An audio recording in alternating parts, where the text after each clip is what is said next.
ہمارے اسلامی کیلنڈر میں 25 ذی القعدہ ایک بہت ہی اہم تاریخ ہے، اور اگرچہ عراق اور ایران کے حوزہ علمیہ میں اس انداز سے تو اس کو نہیں منایا جاتا تھا، لیکن پاکستان اور ہندوستان میں خصوصاً لکھنؤ کے وہ دینی مدارس ایک زمانے میں پورے خطے کے لیے حوزے کی حیثیت رکھتے، اب تو خیر گلی گلی ایسے حوزے ہیں لیکن ایسے پھر بھی نہیں، وہاں پہ 25 ذی القعدہ کو باقاعدہ تعطیل ہوتی، مدرسہ ناظمیہ، سلطان المدارس اور مدرسۃ الواعظین باقاعدہ عید کے عنوان۔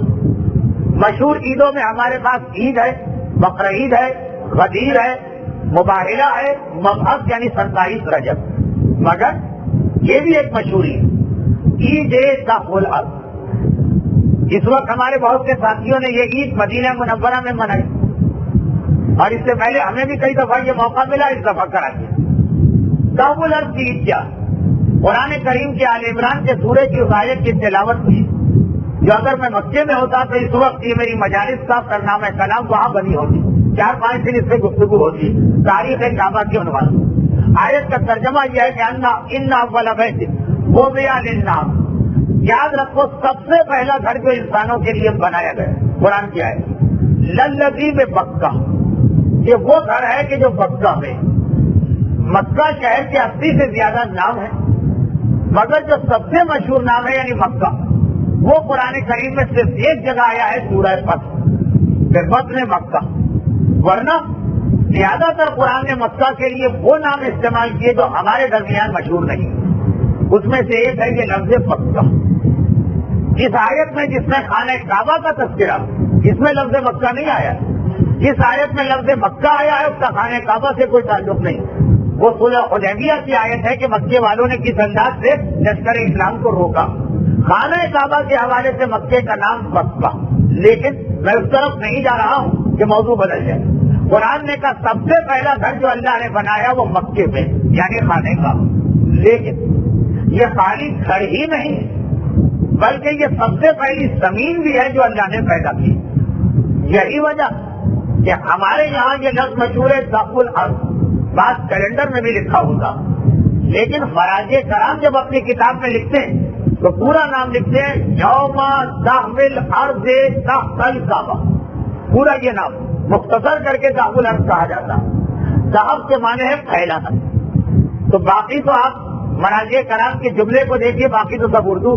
یوم ذبح الارض، ارض مانے زمین، ذبح مانے پھیلانا، وہ دن جس دن زمین کو پھیلایا گیا تحت الکعبہ، کعبے کے نیچے۔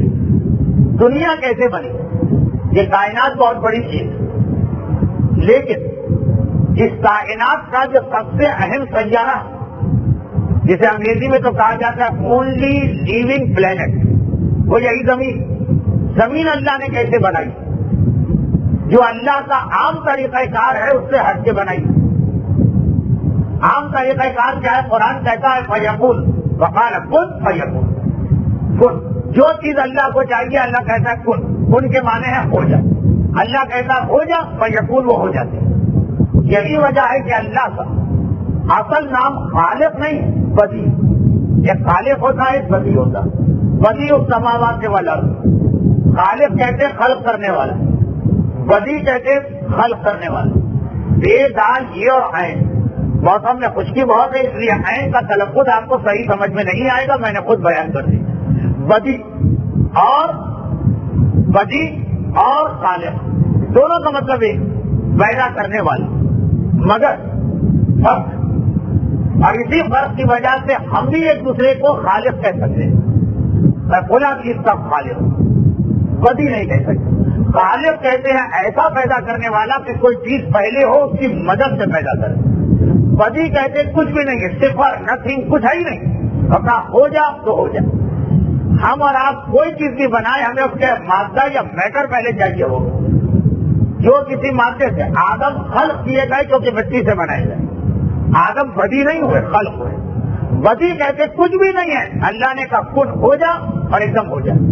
تو یہ خاص اللہ کا نام ہے، ہم خالق بن سکتے ہیں، بدی کبھی نہیں بن سکتے، چاہے کلوننگ کرے، چاہے جینیٹک انجینئرنگ میں جائے، چاہے کچھ کرے۔ انسان چاہے اتنی ہی ترقی کیوں نہ کرے کہ وہ سمجھے کہ اللہ کی طرح میں بھی چیزیں بنا سکتا ہوں، مگر وہ رہے گا خالق، بدی نہیں بنے۔ اور اسی بدی سے ایک بہت ہی بڑا گناہ بھی نکلتا، وہ بھی کس سے نکلتا؟ کچھ ہے وہ نہیں اور آپ اس کو اسلام کا مسئلہ بنا دیں۔ اگر کوئی چیز ہے اور پھر آپ اسے اسلام کا مسئلہ بنائیں، وہ کہلاتا ہے رجاء مطلوبیت۔ یہ بھی مسائل میں آ رہا ہوں، میں خود فیصلہ نہیں کر پا رہا کہ میں تقریر کر رہا ہوں، تاریخ پڑھ رہا ہوں، عربی گرامر کو بیان کر رہا ہوں، مسائل بیان کر رہا ہوں کہ اصول فقہ کی طرف جا رہا ہوں۔ تو اسی سے بدعت نکلا۔ بدعت کا مطلب یہ کچھ نہیں ہے، آپ نے کہا یہ اسلام کا مسئلہ ہے، اور اگر کچھ ہے اور آپ نے کہا کہ نہیں یہ پورا مسئلہ بنا دو، اس کو کہتے ہیں رجاء۔ اب یہ ذرا دیر کے بعد بات آئے گی، ابھی تو آ جائیے کہ اللہ کا عام طریقہ کار کیا ہے؟ بدی کا۔ دنیا بنانا ہے، اسے کہنا چاہیے تھا کن ہو جا اور دنیا ہو جائے، ایسا نہیں ہے، بلکہ اللہ پہلے زمین کا چھوٹا سا ٹکڑا بنائے، اس کی لمبائی چوڑائی، اس کا کور، اس کا ایریا کتنا، سول انجینئر کے مطلب کی بات ہے، میرے مطلب کی بات تو نہیں، جتنا آج خانہ کعبہ ہے نا، اتنی زمین پہلے بنائی گئی۔ واہ، یہ ہزاروں بیس کا یہ قرۂ ارضی ہے، یہ گول دنیا، یہ ایک دم ایک ساتھ نہیں بنی، پہلے صرف اتنی زمین بنائی، اور خالی بنائی نہیں تھی، بنانے کے بعد اس کو چھوڑ دیا۔ آدم کے لیے بھی یہی طریقہ کہ مٹی سے آدم کا پتلا بنایا، اس کے بعد اس کو چھوڑ دیا، فوراً روح نہیں ڈالی، لاکھوں سال گزر گئے، مگر آدم سے پہلے جو مسکن آدم بننے والا ہے، دنیا بھی اسی طرح بنے، چھوڑ دی۔ اور اس وقت زمین کو فقط اتنا جتنا آج خانہ کعبہ بنا کے چھوڑ دینے میں کوئی نقصان بھی نہیں، آج تو قبضہ ہو جائے گا اگر اس طرح سے اس کو خالی چھوڑ دیا جائے، لیکن دنیا اتنی بنا، پھر کئی سو سال یا کئی ہزار سال یا کئی لاکھ سال گزر گئے۔ جس طرح چاندی کے ورق کو کوٹا جاتا اور کوٹ کے اس کو پھیلایا جاتا، اس طرح سے اللہ 25 ذوالقعدہ کی تاریخ کو حکم دیا اس دنیا سے کہ اب یہ پھیل، اب یہ دنیا پھیلنے لگی، اتنی بنی تھی جتنا خانہ کعبہ پھیل، پھر نہیں رکی، پھیلتی رہی پھیلتی رہی پھیلتی رہی، یہاں تک کہ گولائی کی شکل اختیار کر کے ہمارا یہ قرۂ ارضی بن گیا، جس کا نام ہے زمین۔ جس دن یہ کام شروع ہوا وہ 11ویں مہینے کی 25ویں تاریخ روز جمعہ، یعنی 25 ذوالقعدہ، تو گویا یہ 25 ذوالقعدہ کی عید یوم دخل الارض، خانہ کعبہ کی زمین تھی، اسے پھیلا کے ساری دنیا کو بنایا گیا۔ ہم جس طرح اپنے آپ کو آدم کا بیٹا کہتے ہیں کہ ہم سب کے آبا و اجداد میں فہرست نام آدم کا، اسی طرح ساری دنیا بنی ہے خانہ کعبہ کی زمین۔ خانہ کعبہ کی زمین ساری دنیا کی زمین کی ماں کہلائے گی۔ ماں اس لیے کہلائے گی کہ عربی زمین مؤنث، تو اسی لیے مکے کا نام ہے ام القری، اور مختصر کر کے اسے ام کہتے، اور وہاں کا رہنے والا امی کہلاتا۔ ام القری مکے کی زمین تمام قریوں کی ماں، محاورتاً نہیں حقیقتاً، جیسے آدم ہم سب کے باپ، حوا ہم سب کی ماں، محاورتاً نہیں حقیقتاً ہم ان سے پیدا ہوئے، تو فقط اتنی دنیا بنی تھی جس سے آج خانہ کعبہ، اور اسے پھیلا کے جس کو مکمل کیا گیا، یہ عمل 25 تاریخ کو ہوا۔ اس لیے 25 ذوالقعدہ دنیا کی سالگرہ، زمین کی سالگرہ، اس قرۂ ارضی کی سالگرہ، ہم اور بہت ساری سالگرہ ہے تو مناتے، مگر یہ بھی ایک سالگرہ ہے جسے منانے کا اسلام نے حکم دیا۔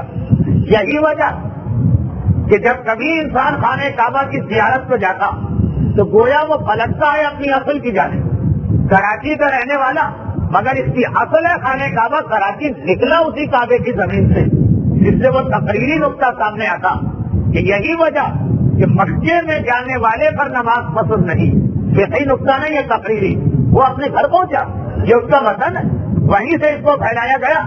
جیسے آدم اگر آج آ جائے تو کوئی عورت بھی آدم سے پردہ نہیں کر سکتی، وہ باپ ہے، ان کے لیے حجاب ثابت ہے، بلکہ شاید کبھی توہین کے زمرے میں آ جائے۔ اسی طرح خانہ کعبہ ہماری اپنی زمین، کراچی بنا خانہ کعبہ سے ہے، تہران بنا خانہ کعبہ سے ہے، لندن بنا خانہ کعبہ سے، جہاں سے بھی خانہ کعبہ جاؤ، یہ تقریری نقطہ ہے لیکن بے بنیاد نہیں، اس کی دلیل یہ جملہ۔ البتہ یہ تو ہوا تحول الارض کا ایک تبصرہ جس کی میں ابھی وضاحت مسائل میں کرنے والا ہوں، اصل میں تو میں نے مسائل کی وجہ سے بات چھیڑی۔ ایک اور جملہ سنیے، اور وہ جملہ یہ کہ خانہ کعبہ کی زیارت کو جب ہم جاتے ہیں تو اول تو یہ قابل ظاہر کی اسلام نے کہ ہر آدمی حتی الانسان کعبے کی زیارت کو آئے، کچھ کو واجب کی زنجیر سے باندھ کے بلایا گئے، باقی کے لیے انتہائی اہم سنت مؤکدہ قرار دیا گئے، کہ گویا تم اپنے وطن واپس جا رہے. یہ بھی ایک جذبہ اللہ نے فطرت میں رکھا. لوگ یہاں پہ آ گئے. ایک مرتبہ کہا کہ چل کے اپنا آبائی شہر تو دیکھ لیں جو گجرات کے کسی گاؤں میں ہوگا, بزرگوں کی ہڈیاں ہوں گی, قبرستان ہوگا, پرانا مکان ہوگا. فطرت ہوتی ہے ہر انسان, جسے انگریزی آج کل ایک بہت بڑا مغربی دنیا میں بہت بڑا مسئلہ آئیڈینٹیفیکیشن پرابلم, کہ ہر آدمی کہتا ہے میں اپنی شناخت میں کون کہاں, جو کہ وہاں خاندان کو سارے ٹوٹ گئے. یہ بہت بڑا مسئلہ ہے کہ وہ لوگ تو بلا وجہ اس کو اخبار میں کہتے نان ایشو کو ایشو بناتے. بڑا مسئلہ میں کون, ایک انسان اس کو اپنی آئیڈینٹی کی طرح ہے. ہماری آئیڈینٹیفیکیشن دنیا کے اعتبار سے مکہ, وہاں جاؤ, وہ ہے تمہاری شناخت, وہ ہے تمہاری پہچان, تم اس کے بیٹے. لیکن یہاں سے ایک جملہ اور سن لیجیے. مکہ جانے والے سے کہا گیا مکہ پہنچے تمہارا سفر نامکمل. بھائی آگے جہاں سے چلے تھے نامکمل, جب تک کہ مدینہ نہ جاؤ. بغیر زیارات مدینہ سفر حج کو غلط نہیں کہا گیا, نامکمل کہا گیا. اس کی وجہ کیا, اس کی بھی وہی وجہ وہ یہ کہ زمین کے اعتبار سے ہم جہاں رہتے ہیں یہ مکے سے نکلے, مگر مجھے ایک روایت ہے کہ اللہ نے سب سے پہلے نور آل محمد خلق کیا اور ان کے تو خیر یہ ساری دنیا بنائی گئی. کہ اگر لولا کا لما خلقت الافلاق, اے ابھی تو نہ ہوتا تو یہ افلاق کائنات نہ بنتی. اور بعض روایتوں میں کہ اہل بیت کے نور ہی سے ان کے شیعہ خلق کیے گئے. اب مدینے کی طرف جو ہماری واپسی ہوتی, یہ جو سفر زیارت ہوتا, یہ بھی اسی طرح سے کہ جس مادے سے ہم پیدا ہوئے جو ہماری اصل ہے وہ نور آل محمد. تو جس طرح مکے کو جا کے دیکھو تاکہ یہ مکان کے اعتبار سے, خطے کے اعتبار سے تمہاری اصل ہے. مدینے کی زیارت کرو, کربلا کی زیارت کرو, مشہد کی زیارت کرو, یہ مادے کے اعتبار سے تمہاری اصل. تم اسی نور سے بنے واپس وہاں جا رہے. انگریزی میں اس کے لیے ایک لفظ ہے روٹ, اپنی روٹ کی تلاش. ایک انگریز نہیں, ایک امریکائی حبشی اس نام سے ایک ناول لکھا. میں کہاں سے آیا, میں امریکہ میں ہوں لیکن میرے آبا و اجداد کہاں.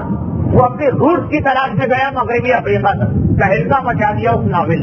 اور جب اس کے اوپر فلم بنی تو اس فلم نے بھی ایک تہلکہ مچا دیا. اور باقاعدہ اصطلاح آ گئی امریکی اور انگریزی لٹریچر میں روٹ کی تلاش. تو وہ تو روٹ کی تلاش میں نکلتے کہ ہم کہاں سے آئے. ہماری روٹ دو, ایک خانہ کعبہ ہے اس کی مٹی, اور ایک مدینہ منورہ اور معصومین کے حرم ہے یہ ان کا نور. بلکہ ان میں بھی ایک فرق. اب یہ فرق میں بہت ڈرتے ڈرتے بیان کر رہا ہوں, ڈرنے کی ضرورت نہیں, لیکن شاید کوئی حدیث مصدق ہو رہی ہو تو یہ نقطہ غلط ہوگا. وہ یہ کہ قرآن نے خانہ کعبہ کے بارے میں گواہی دی کہ خانہ کعبہ سے یہ دنیا بنائی گئی. تو خانہ کعبہ ہر ایک کی جڑ ہے, روٹ ہے. جس کو ذرا بھی انگریزی لٹریچر سے شوق ہے وہ اس جملے کا مزہ لے رہا ہوگا کہ خانہ کعبہ روٹ ہے, لیکن فقط ان لوگوں کی جو دنیا میں رہتے ہیں. فرق یہ کہ کبھی بریک میں کوئی وہاں کی نسل پیدا ہو, یہاں سے کوئی وہاں نہ جائے.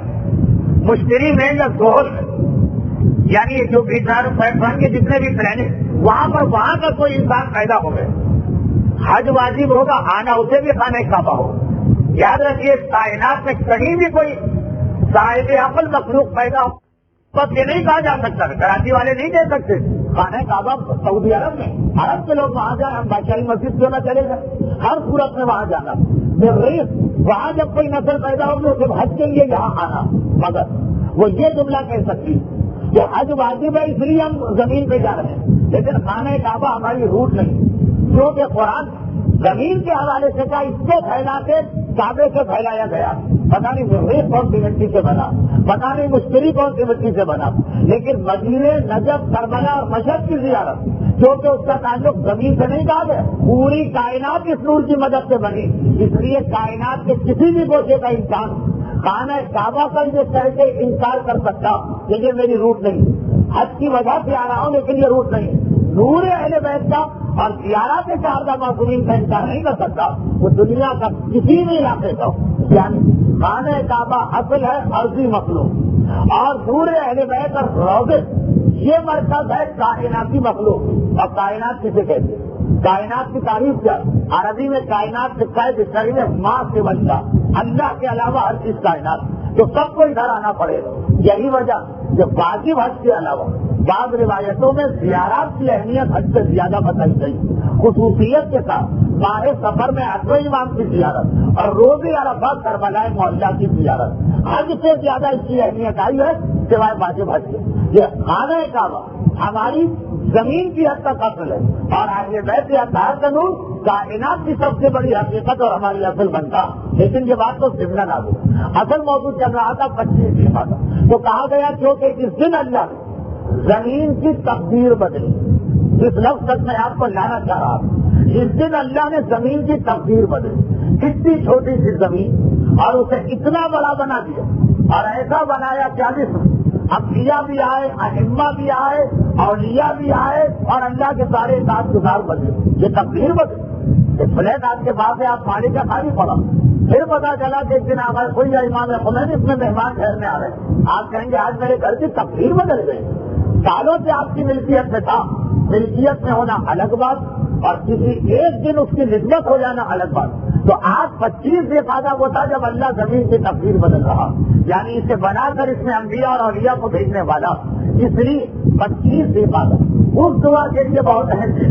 وہ تو مس ہو گیا، لیکن مجھے معلوم ہے کہ ہمارے معاشرے میں اس دن کو لوگ یاد رکھتے ہیں کہ جو تقدیر بدلنے کی دعا، اگر کوئی ایسی دعا آپ کو چاہیے کہ آپ اپنی تقدیر بدلنا چاہتے ہیں، میں نے بات کو شروع کی تھی آج کل رزق کے حوالے سے، نوکریوں کا مسئلہ، کاروبار کے مسئلے اتنا لوگوں کو پریشان کر رہے ہیں، تو یہ تو سارے فہرست دعا آتی ہے تقدیر بدلنے والی۔ لیکن اس کے علاوہ ایک بات یہ سن، ایک بات اور سن لیجیے اور اس کے بعد پھر میں انہی سے ربط دے کے مسائل سے آ رہا ہوں۔ دوسری بات یہ کہ عید تعاملہ اس دعا کا دن ہے جس میں آپ کو اپنی تقدیر بدلنا، اور عید تعاملہ سے ٹھیک 2 دن پہلے ہمارے پچھلے درد اور اس درد کے درمیان شہادت کی تاریخ بھی آئی۔ اگرچہ میں بار بار یہ کہتا ہوں کہ آپ حضرات کے یہاں 17 سفر کی شہرت اور اسی شہرت پر عمل کی، لیکن ویسے تحقیق شدہ تاریخ 23 سے فائدہ، اور جس امام کی یہ شہادت کی تاریخ، ان امام دنیا کی جو تقدیر ابھی اور بدلی جائے، دنیا کی تقدیر 2 طرح سے بدلی گئی۔ ایک خانہ کعبہ کی زمین کو کرۂ ارضی بنا دیا گیا اور اس میں 1,24,000 انبیاء اور باقی 13 معصومین کو بھیجنے کے لیے تیاری کی۔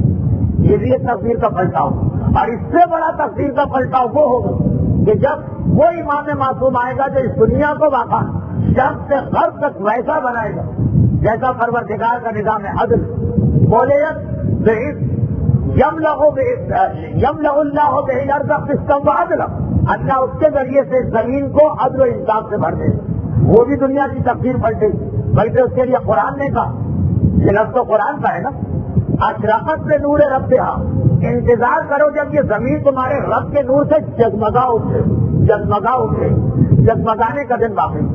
عید تعاملات نے جو چیز شروع کی ہے، ظہور امام کا دن اسے مکمل کرے گا۔